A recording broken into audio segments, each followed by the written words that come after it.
مساء الخير أعزائي المشاهدين، والنهاردة حلقة جديدة من برنامجكم لايف ستايل. النهاردة هنتكلم في موضوع يهم كل البنات، وبمناسبة إن الجامعة على الأبواب هيستفاد منه بنات كتير، وهتناقشنا في الموضوع ده الدكتورة منى أحمد. مساء الخير دكتورة منى.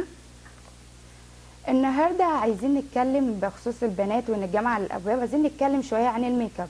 إيه الميك اب المناسب اللي ممكن تحطه أي بنت الصبح وهي رايحة جامعتها؟ بشكرك دكتورة منى. هنروح لفاصل ونرجع لكم تاني.